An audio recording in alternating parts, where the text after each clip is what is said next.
Speaker, there's $2 billion worth of waste with respect to vaccines. This Liberal government would want you to believe that tracking these vaccines and their expiration dates is extremely difficult because it's not been done before. In reality, Mr. Speaker, quite obviously, thousands of businesses track their inventory every day. Once again, this government of inaction has failed Canadians. They're incapable of managing passports, they're incapable of managing border crossings, and they certainly cannot balance a budget. Will the Liberal Prime Minister stand up and admit that his wasteful government is driving up prices for home heating, gas, and groceries for all Canadians? Hear, hear. To the Honourable Minister of Innovation. Mr. Speaker, I'd like to thank the member for the important question, but there's one thing, Mr. Speaker, I'd like to say.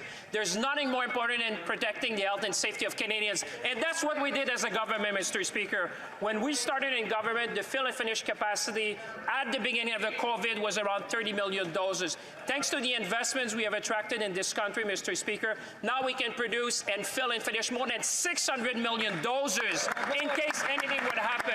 We did not choose the pandemic. We won't choose if there's another one, but we choose to be better prepared on behalf of Canadians. Hear, hear. The Honourable Member for Charleswood St. James, Assiniboia Headingley.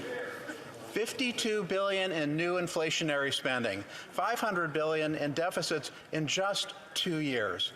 Yesterday, the Auditor General reported that $32 billion in overpayments and suspicious payments just went out the door.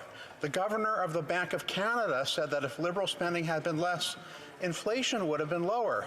And today, interest rates went up by another 0.5%. Unbelievable. This Prime Minister's big spending is now hurting Canadians. Will he stop the spending, stop the waste, and get inflation under control finally? The Honourable Minister of Tourism. Mr. Speaker, I would direct my honourable colleague to a Scotiabank report that says very clearly how our investments in the pandemic had no effect on inflation. In fact, Mr. Speaker, let's look at the AG's report. Mr. Speaker, we found that the COVID-19 programs achieved their objective to help Canada avoid a more severe contraction of the economy and the social consequences of a significant increase in poverty. The financial supports allowed the economy to rebound and return to its pre-pandemic level. That's the job of a government, Mr. Speaker. That's what we did. They don't like it, but Canadians sure do.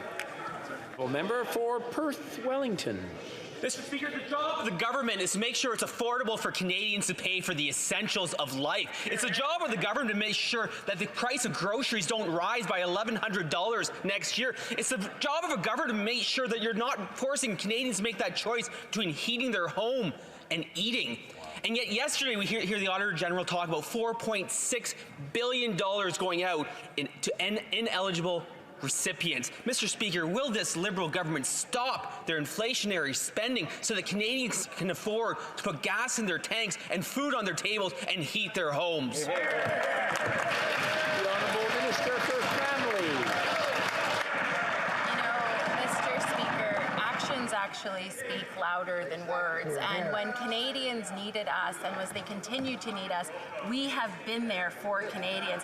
9 million Canadians at the height of the pandemic accessed CERB. And in fact, Mr. Speaker, the Conservatives actually supported putting CERB out there because we came together as a country. Unfortunately, as we're going through the recovery, the Conservatives have voted against every single measure we have put forward to help Canadians. And let me tell you something, Mr. Speaker. On last Thursday, we opened the Canada Dental Benefit. Over 35,000 Canadians have already applied. We're there helping kids, helping Canadians. The Honourable Member for Burnaby South. The news out of Winnipeg